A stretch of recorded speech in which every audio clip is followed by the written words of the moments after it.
The most gratifying parts of my career were seeing students evolve in their advocacy and in their passion for their work, so that the more knowledge they had, the more actionable they became. And I loved seeing, it was like a caterpillar and a butterfly to me. I loved seeing that metamorphosis.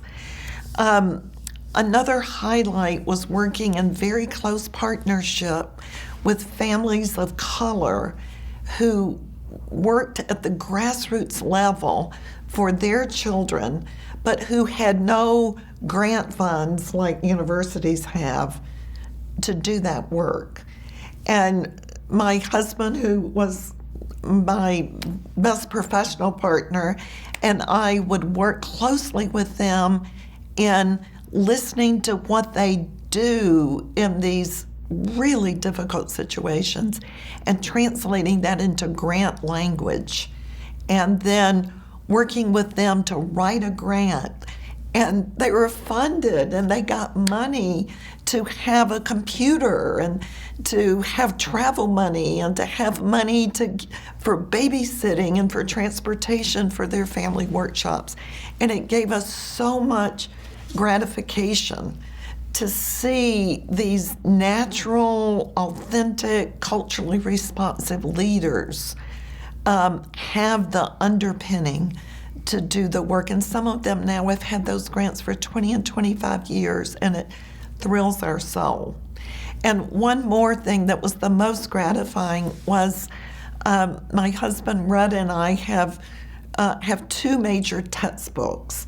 And one has been in 9 editions and one in 8 editions. We're still working on those in retirement. One is an introduction to the field of special education, and the other is a book on family, professional, trusting partnerships. And in these books, we present the real stories of people with disabilities, their families, their brothers and sisters, their teachers, their classmates. And every chapter starts with real, authentic life. And then as we introduce the content of that chapter, we pull that life through and provide a lot of examples.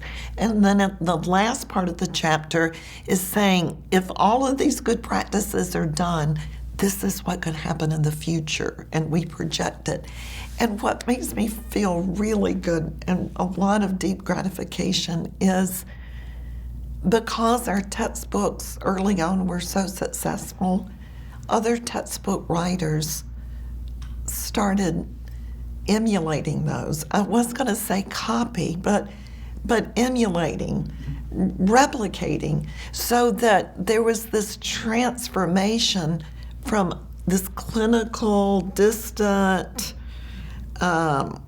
person with a disability that maybe would be a picture of a child with the head not recognizable and sometimes even not in full clothes. This was what was in textbooks, to now these human interest stories. And so it was almost from a pathological to a sense of dignity and humanity. And that was really fun. And all of that goes back to Jay, and would we want Jay portrayed? Therefore, how do we portray all people with disabilities?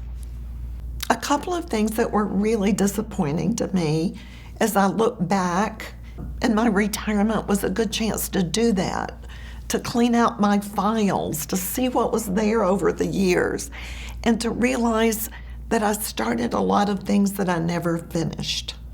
And some things that I put a whole lot of time and blood, sweat, and tears in never came to fruition.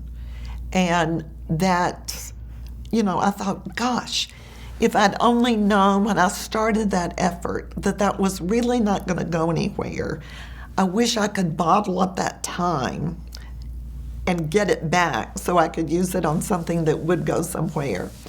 Another thing is that I think with a number of different programs and approaches that I started, I did it on a small scale, but it didn't go to big scale.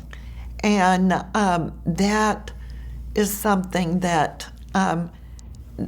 that you want it to benefit the most number of people. And so much of our work in the disability field, and in all fields, we'll have an excellent local, state program, but it doesn't marshal up to national and international.